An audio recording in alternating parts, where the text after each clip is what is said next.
నమస్కారం. జీటీపీఎల్ న్యూస్కి స్వాగతం. నిరుపేదలకు స్వంత ఇంటి కల నెరవేర్చడమే ఇందిరమ్మ రాజ్యం లక్ష్యమని రాష్ట్ర ప్రభుత్వ విప్ ఆది శ్రీనివాస్ పేర్కొన్నారు.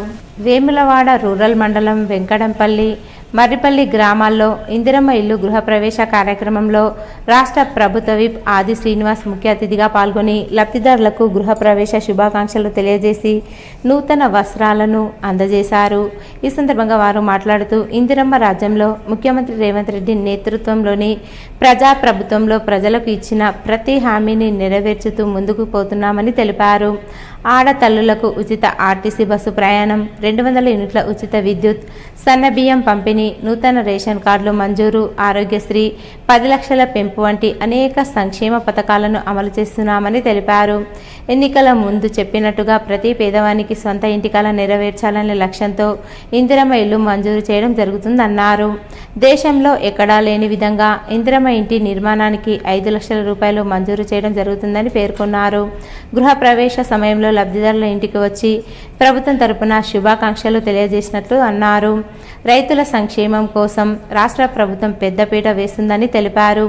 ఒకే దశలో రైతులందరికీ 2 లక్షల రుణమాఫీ చేశామని, రైతులకు కొనుగోలు కేంద్రాలను ఏర్పాటు చేశామన్నారు. మొన్నటి రోజు ఎకరం వరకు రైతు భరోసా పంపిణీ చేశామని, నేను కాటారంలో జరిగే సభ ద్వారా మరోసారి రైతు భరోసా నిధులను విడుదల చేయనున్నట్లు తెలిపారు. ఎత్తిపోసి తదుపరి యాసపల్లి చెరువులో నీళ్లు ఇవ్వండి అని చెప్పని కూడా ఆదేశాలు ఇవ్వడం జరిగింది. అంటే రైతులకు ఎక్కడ ఇబ్బంది వచ్చినా ప్రభుత్వం అటెండ్ అవుతుందంటే నిదర్శనం ఈ రావణపేట గ్రామానికి సంబంధించినటువంటి రైతులు స్వయంగా చూశారు. గతంలో కూడా నేను ఎంపీపీగా జడ్పీస్తున్నప్పుడు కూడా రావణపేట గ్రామంలో ఒకసారి మంచినీటికి తీవ్రమైన కరువు వస్తే ఏదో కార్యక్రమం వచ్చినప్పుడు చెప్తే వెంటనే గుట్ట దగ్గర బావి దవ్వాలకి పైపులు కూడా వెంటనే ఆదేశాలు ఇచ్చిన ఒక బావి దవ్విన ఒక పైపులను తీసుకొచ్చుకున్నాం. ఈ విధంగా ఇందిరమ్మ రాజ్యంలో ప్రజలు కోరుకునేటువంటి కార్యక్రమం అమలు చేయడంలో ముందుంటున్నాను వాటి సందర్భంగా చెప్తూ పేదలందరికీ కూడా రేషన్ కార్డులు ఇవ్వడం, పేదలందరికీ కూడా సన్నబియ్య కార్యక్రమం. ఈరోజు భారతదేశంలో తెలంగాణనే రోల్ మోడల్ ఇతర రాష్ట్రాలకు ఉపయోగపడే విధంగా పథకాలు ప్రవేశపెడుతుంది. 5 లక్షల రూపాయలు మనం ఇస్తున్నాం. దేశంలో ఏ రాష్ట్రంలో కూడా పేదవాడు సొంతింటి ఇల్లు నిర్మాణం చేసుకుని ముందుకు వస్తే 1 లక్ష లేదా 2 లక్షలు ఏదో రాష్ట్రం వస్తుంది. 5 లక్షలు ఇచ్చిన రాష్ట్రం లేదు.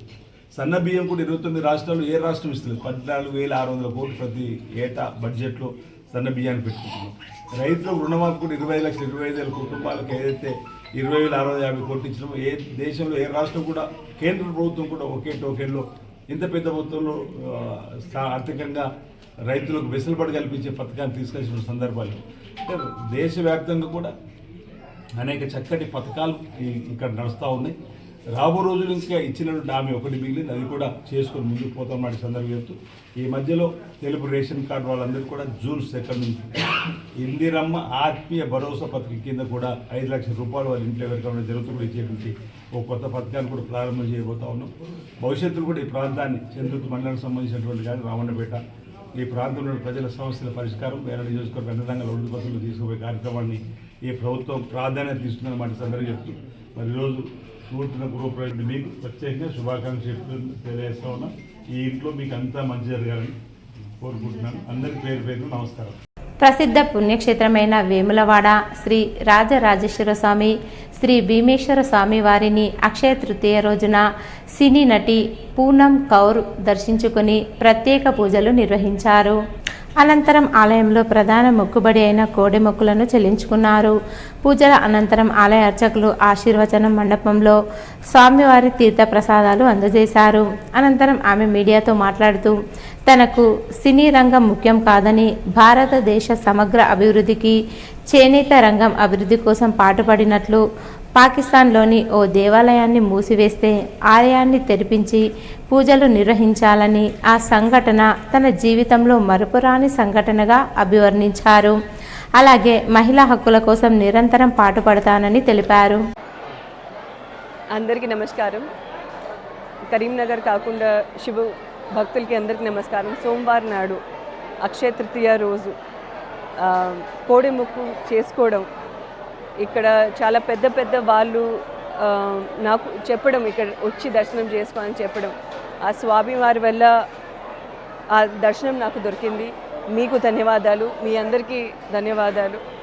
ఇక్కడ నేను మొక్కుకుంటుంది ఏంటంటే మన దేశ సంస్కృతి, మన టెక్స్టైల్స్ అందరూ బాగుండాలని, మన దేశం వరల్డ్లోనే శక్తి, శాంతి, ఏకత కోసం నిలబడాలని, ఇప్పుడు జరుగుతున్న సంఘటనల్లో మన దేశం శాంతి, ప్రపంచంలో శాంతి తీసుకొని రావాలని నేను మనస్ఫూర్తిగా కోరుకుంటున్నా. మళ్ళీ ఈ టెంపుల్ మొత్తంగా కట్టేసిన తర్వాత ఆ దేవుడు నాకు ఆశీర్వాదం ఇచ్చినట్టున్నాడు. నేను మళ్ళీ వచ్చి సేవ చేసుకోవాలని కోరుకుంటున్నాను. నమస్కారం. మాజీ సీఎం కేసీఆర్ జగిత్యాల చేరుకున్నారు. హెలిప్యాడ్ వద్ద మాజీ మంత్రి జీవన్ రెడ్డి ఆయనకు సాదర స్వాగతం పలికారు. ఈ సందర్భంగా కేసీఆర్ ఆయనను ఆలింగనం చేసుకోగా జీవన్ రెడ్డి పుష్పగుచ్చం అందజేశారు. అనంతరం నేరుగా జిల్లా పార్టీ కార్యాలయానికి చేరుకున్న కేసీఆర్ ముఖ్య నేతలు, కార్యకర్తలతో కీలక భేటీ అయ్యారు. పార్టీ బలోపేతంపై దిశానిర్దేశం చేస్తున్నారు. కేసీఆర్ రాకతో సభా ప్రాంగణం నృత్యాలు, నినాదాలతో హోరెత్తింది. 10వ వార్డులో పట్టణ పేదరిక నిర్మూలన సంస్థ సిరిసిల్ల వారి ఆధ్వర్యంలో ఏర్పాటు చేసిన వరి ధాన్యం కొనుగోలు కేంద్రాన్ని మున్సిపల్ చైర్పర్సన్ జిందం కళా చక్రపాణి, ఆర్డీఓ వెంకటేశ్వర్లు ప్రారంభించారు. ఈ సందర్భంగా మున్సిపల్ చైర్పర్సన్ జిందం కళా చక్రపాణి మాట్లాడుతూ, రైతులు దళారుల మాటలు నమ్మి మోసపోకుండా ఖచ్చితంగా ప్రభుత్వం ద్వారా ఏర్పాటు చేసిన వరి ధాన్యం కొనుగోలు కేంద్రంలో మాత్రమే ధాన్యం అమ్మాలని, అందుకు మెప్మా అధికారులు, సిబ్బంది రైతులకు పూర్తి సహాయ సహకారాలు అందిస్తారని అన్నారు. అకాల వర్షాల వల్ల రైతులు పండించిన ధాన్యం నాని రైతు నష్టపోయే ప్రమాదం ఉంటుంది కాబట్టి రైతులు ధాన్యంను సరైన సమయంలో కేంద్రాలకు తీసుకొని వచ్చి అమ్మాలని, వరి ధాన్యం కుప్పల మీద కప్పడానికి అవసరమయ్యే టార్లిన్లను కలిగి ఉండాలన్నారు. ధాన్యం కొనుగోలు కేంద్రం నిర్వాహకులు రైతుల కోసం చలువ పందిళ్లను, తాగునీటి సౌకర్యం వంటి అవసరమైన మౌలిక వసతులను కల్పించి హమాలీల కొరత, లారీల కొరత వాటి సమస్యలు లేకుండా చూడాలని ఈ సందర్భంగా అన్నారు. ఈ కార్యక్రమంలో municipal commissioner MD Khadir Pasha, MEPMA AO Fasahat Ali Baig, councillor సభ్యులు బొల్గాం వైష్ణవి నాగరాజు, ఏఎంసీ చైర్మన్ వెలుమల స్వరూప తిరుపతి రెడ్డి, మాజీ కౌన్సిలర్ సభ్యులు నాగరాజు, నాగుల ఎల్లం, మెప్మా సిఓ సునంద, ఆర్పీలు, మహిళా సమైక్య సభ్యురాలు, రైతులు, హమాలీలు పాల్గొన్నారు. అందరూ కూడా సీరియల్ నెంబర్గా వాళ్ళు ఉండి ఈ ధాన్యాన్ని అనేది ఎలాంటి ఇబ్బంది లేకుండా చేయాలి. అదేవిధంగా ట్రాన్స్పోర్ట్ వాళ్ళు హమాలీలు టైంకి ఉండి చేయాల్సిందే కోరుచున్నాం. వానకాలంలో ఇబ్బంది మనకు ఎక్కువగా ఉండే, కానీ ఇప్పుడు ఎండాకాలంలో మాయిశ్చర్ అనేది మంచిగా వడ్లు రాగానేగా ఒక పూటల్ని మనకు ఎండ బాగా కొడుతుంది కాబట్టి 45 డిగ్రీల సెంటీగ్రేడ్ మంచిగా ఈ ధాన్యం అనేది మాయిశ్చర్ అనేది వస్తుంది. కాబట్టి వెంటనే ట్రాన్స్పోర్ట్ చేసి మిల్లుకు పంపించాల్సిందిగా ఇక్కడ నిర్వాహకులందరికీ కూడా విజ్ఞప్తి చేస్తున్నాను. ఈ సమావేశంలో చేసినటువంటి మన మున్సిపల్ చైర్పర్సన్ చిందం కళ గారు, మరియు స్వరూపారెడ్డి గారు, మున్సిపల్ కమిషనర్ గారు, మెప్మా ఏవో గారు, ఇక్కడ ఉన్నటువంటి నాయకులు, వార్డు సభ్యులు, కౌన్సిలర్లు అందరూ కూడా ఈ సమావేశానికి వచ్చినందుకు కృతజ్ఞతలు తెలియజేస్తున్నాను. అదేవిధంగా మీరందరూ కూడా ఈ సెంటర్లో కలిసికట్టుగా పనిచేసి ఎలాంటి ఇబ్బంది లేకుండా చేయాల్సిందిగా కోరుతున్నాను. ఏమన్నా ఇబ్బందులు ఉంటే ఎప్పటికప్పుడు అధికారులకు తెలియజేస్తే తగిన చర్యలు తీసుకుంటాము. రైతులు మాత్రం వాళ్ళు వడ్లు ఈ వడగండ్ల వల్ల అవి వచ్చినప్పుడు తడవకుండా టార్పాలిను తెచ్చుకోవాల్సిందిగా వాళ్ళ ధాన్యాన్ని సరిపోను తెచ్చుకొని వాళ్ళు కంపల్సరీగా ఫ్యామిలీ మెంబర్ ఒకరు ఉండాల్సిందిగా కోరుతున్నాను. ఈరోజు సిరిసిల్ల పట్టణంలో 10వ వార్డులో మున్సిపల్ పరిధిలో ధాన్యం కొనుగోలు కేంద్రం ఏర్పాటు చేసుకోవడం జరిగింది. ఇటు కార్యక్రమానికి గౌరవనీయులు ఆర్డీఓ గారు, ఏఎంసీ చైర్మన్ గారు, స్థానిక కౌన్సిలర్ గారు, మరి మహిళా మెట్మా స్టాఫు, మరి రైతులు అందరికీ పేరు పేరున నమస్కారాలు తెలుపుకుంటూ, ఎందుకంటే వడగళ్ళ వర్షానికి ధాన్యము కాకుండా ఉండాలంటే తొందరగా ధాన్యము మరి మిల్లుకు తీసుకెళ్తే చాలా బాగుంటాయి, రైతులకు కూడా ఎలాంటి ఇబ్బంది లేకుండా ఉంటుందని కోరుకుంటూ మరి ఇక్కడికి వచ్చిన ప్రతి ఒక్కరు కూడా మరొకసారి ధన్యవాదాలు తెలుపుకుంటున్నాను. కొనుగోలు కేంద్రం మెట్మా మరియు మహిళా సంఘాలు ద్వారా సిరిసిల్ల మున్సిపల్ చైర్పర్సన్ మరియు మార్కెట్ కమిటీ చైర్పర్సన్ కమిషనర్ గారు మరియు ఆర్డీఓ సార్ గారు చేతుల మీదుగా ఏర్పాటు చేయడం జరిగింది. రైతులకు ఇబ్బంది కలగకుండా త్వరగా ప్రభుత్వం వడ్ల కొనుగోలు చేయాలని కోరుతున్నాను. విద్యాభివృద్ధికి రాష్ట్ర ప్రభుత్వం ప్రత్యేక చర్యలు తీసుకుంటుందని ప్రభుత్వ విప్ వేములవాడ ఎమ్మెల్యే ఆది శ్రీనివాస్ తెలిపారు. ప్రజాపాలన ప్రగతి ప్రణాళిక 99 రోజుల కార్యాచరణలో భాగంగా సంక్షేమ వారోత్సవాలను ముస్తాబాద్ కస్తూర్బా గాంధీ బాలికల విద్యాలయంలో కిచెన్ అండ్ శానిటేషన్ డ్రైవ్ కార్యక్రమాన్ని జిల్లా కలెక్టర్ గరిమా అగ్రవాల్తో కలిసి ఆది శ్రీనివాస్ ప్రారంభించారు. కిచెన్, డైనింగ్ హాల్ ఆవరణ, ఫ్రీజర్లు పరిశీలించారు. ఈ సందర్భంగా ప్రభుత్వ విప్ వేములవాడ ఎమ్మెల్యే ఆది శ్రీనివాస్ మాట్లాడుతూ ప్రభుత్వం ప్రతిష్టాత్మకంగా చేపట్టిన ప్రజాపాలన ప్రగతి ప్రణాళిక కార్యక్రమంలో భాగంగా ఈ నెల 20 నుంచి 26వ తేదీ వరకు సంక్షేమ వారోత్సవాలను నిర్వహిస్తుందని తెలిపారు. విద్యాశాఖను ముఖ్యమంత్రి రేవంత్ రెడ్డి తన వద్ద నిర్వహిస్తున్నారని, విద్యాభివృద్ధికి ప్రత్యేక ప్రణాళిక ప్రకారం ముందుకు వెళ్తున్నారని వివరించారు. ఇప్పటికే డైట్ ఛార్జీలు 40% పెంచామని, కాస్మెటిక్ ఛార్జీలు 200% పెంచామని గుర్తు చేశారు. మెనూ చార్ట్ ఏర్పాటు చేసి విద్యార్థులకు నాణ్యమైన భోజనం అందిస్తున్నామని వెల్లడించారు. Young India integrated residential school, sports university, skill university తదితర వసతులు ప్రజాప్రభుత్వం కల్పిస్తుందని తెలిపారు. విద్యార్థులు మంచిగా చదివి తల్లిదండ్రుల కలలు సాకారం చేయాలని ఆకాంక్షించారు. త్వరలో ఇంటర్ విద్యార్థులకు మధ్యాహ్న భోజనం, పాఠశాల విద్యార్థులకు బ్రేక్ఫాస్ట్ అందుబాటులోకి రానుందని వెల్లడించారు. ఆర్ఎస్ఎస్ శతాబ్ది ఉత్సవాల సందర్భంగా ఈ నెల 15 నుండి 15 రోజుల పాటు హిందూ సమ్మేళన కార్యక్రమాలు దేశవ్యాప్తంగా నిర్వహిస్తున్నారు. వేములవాడ పట్టణంలోని ప్రభుత్వ జూనియర్ కాలేజీలో హిందూ సమ్మేళనం జరిగింది. ఈ కార్యక్రమానికి ముఖ్య అతిథిగా కొత్తకోట పీఠాధిపతి శివానంద స్వామి, తెలంగాణ ఆర్ఎస్ఎస్ ప్రముఖ్ రమేష్ పాల్గొన్నారు. ఈ కార్యక్రమంలో పాల్గొన్న రమేష్ మాట్లాడుతూ ఉమ్మడి కరీంనగర్ జిల్లాలో 100కు పైగా, తెలంగాణ వ్యాప్తంగా 2000కు పైగా, భారతదేశ వ్యాప్తంగా 25,000 హిందూ సమ్మేళన కార్యక్రమాలను నిర్వహిస్తున్నట్లు చెప్పారు. ప్రతి హిందువు తమ విద్యుక్త ధర్మం కోసం పాటుపడాలని, గడప లోపల కులమని, గడప దాటితే హిందువులమన్న భావన ప్రతి ఒక్క హిందువులో కలిగి ఉండాలన్నారు. ప్రపంచవ్యాప్తంగా హిందూ ధర్మంలో ఉన్న విలువలు మరే దేశానికి లేవని, విదేశీయులు సైతం హిందూ ధర్మాన్ని పాటిస్తున్నట్లు చెప్పారు. కొత్తకోట పీఠాధిపతి శివానంద స్వామి మాట్లాడుతూ భారతదేశంలో హిందువును దేశ భద్రతకు, సమాజ శ్రేయస్సుకు తయారు చేసే శక్తి కేవలం మాతృమూర్తికే ఉందని, యువకులను దేశ సమగ్రత కాపాడడానికి ప్రతీకలుగా తయారు చేయాలన్నారు. హిందూ సమ్మేళనంలో దాదాపు 5,000 మందికి పైగా మహిళలు, ప్రజలు పాల్గొన్నారు. ప్రాణం లేని ఫోన్తో 24 గంటలు 1-2 నిమిషాలు బ్యాలెన్స్ లేకపోతే ఊపిరి కూడా ఆగడదు.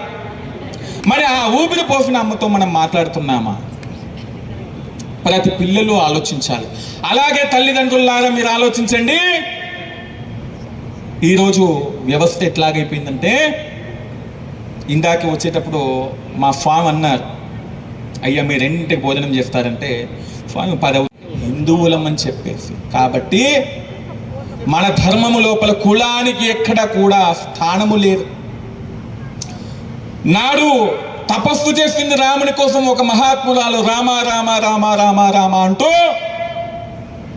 చివరికి రాముడికి ఎంగిలి పళ్ళను తినిపించినటువంటి శబరి మనకి ఆదర్శం. మరి హిందూ ధర్మం లోపల కులముందా? రామునికి గుండెలకు హద్దుకున్నాడు గుహుడు, కులముందా? రామాయణాన్ని రాసినటువంటి వాల్మీకి ఒక పోయేవాడు, కులం ఎక్కడుంది? ఈరోజు కొంతమంది చెప్తున్నారు హిందుత్వం అనేది కులాల కుంపట్లో పేరుకుపోయి ఉందని. కానీ హిందూ ధర్మం లోపల ఎక్కడ కూడా కులానికి స్థానము లేదు. కాబట్టి కులాల కుంపట్లను తెంచుకొని బయటికి రండి హిందువుగా జీవించడానికి. ఈరోజు హిందూ ధర్మం ఎంత గొప్పది అంటే, మన పెద్దలు చెప్పారు, ఇప్పుడు ఈ భారతదేశం అనేది ఒక లక్ష్మీదేవి, ఒక సరస్వతి, ఒక దుర్గాదేవి అని చెప్పేసి. ఆ దుర్గాను దర్శించాలన్నా, ఆ లక్ష్మిని దర్శించాలన్నా ఏదో గుడికి పోవాల్సినటువంటి అవసరం లేదు. మన ధర్మము చెప్తా ఉంది. ఉదయం లేచిన వెంటనే మనం ఎవరిని చూడాలి? ఎవరిని చూడాలి? మనం ఉదయం లేచిన వెంటనే ఆ పక్కింటోన్నో ఎదురింటోన్నో చూడాలి. కళ్ళ ముందు దేవుడు వచ్చి నీకు వరం ఇస్తాను కోరుకోమ్మా అంటే ఆమె అడుగుతుందంట, పక్కింటా ఉన్నారు. మనం సంపాదించినటువంటి ధనాన్ని భద్రంగా దాచుతున్నారు, కానీ మనము నవమాసాలు మోసినటువంటి మన యొక్క హిందూ అమ్మాయిలను మాత్రము భద్రంగా ఉంచుకోలేకపోతున్నాం. మరి ఈ యొక్క వ్యవస్థకి కారణం ఏంటి అని బాగా ఆలోచన చేస్తే మార్పు అనేది వేములవాడ మొత్తం రావాలంటే కాదు, దేశమంతా రావాలంటే కాదు. మార్పు అనేది ఒక స్త్రీమూర్తి నుంచే ప్రారంభం కావాలి. మనం చూడండి, భారతమాతని ఈ యొక్క భూమిని ఏమంటున్నాము? ఈ భూమిని భూమాత అంటున్నాము. మన దేశాన్ని ఏమంటున్నాము? భారత మాత అంటున్నాము. మనం తాగే నీటిని ఏమంటున్నాము? గంగా మాత అంటున్నాము. అందరిని మాత అని ఎందుకు అంటున్నామో తెలుసా? ఈ యొక్క సృష్టిని పునఃసృష్టి చేయాలంటే ఆ యొక్క శక్తి అనేది కేవలం స్త్రీమూర్తికే ఉంది. అందుకోసం భారతదేశం స్త్రీకి పెద్దపీట వేసింది. మరి ఈరోజు స్త్రీమూర్తులు మన యొక్క ధర్మాన్ని ఆచరిస్తున్నారంటే. ఆవునూరు గ్రామానికి చెందిన ఓ మహిళ ముస్తాబాద్కు వెళ్లేందుకు లిఫ్ట్ తీసుకుంది. ఈ క్రమంలో ఒక ద్విచక్ర వాహనదారుడు ఆమెను ఎక్కించుకొని తీసుకెళ్తూ వెంకయ్యకుంట గ్రామ శివారు ప్రాంతంలోన కోళ్ల ఫామ్ వద్ద ఆపాడు.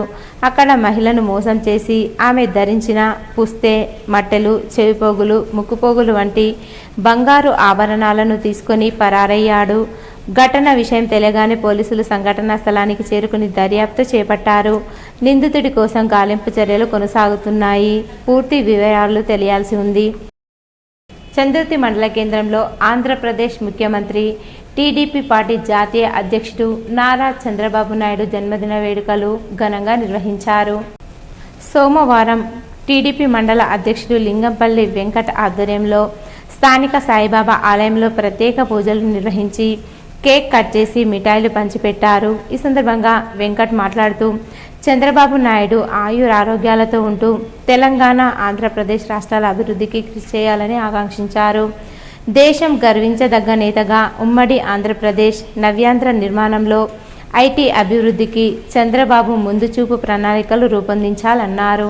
మండలంలో చంద్రబాబు 76 సంవత్సరాలు పుట్టినరోజు ఆయన పుట్టినరోజుని సంతోషంగా జరుపుకుంటున్నాం. సాయిబాబా గుడిలో దేవుని దగ్గర కార్యకర్తలు. ఇవి ఈరోజు బులెటిన్లోని విశేషాలు. తిరిగి వచ్చే బులెటిన్లో కలుసుకుందాం. అంతవరకు సెలవు. నమస్కారం.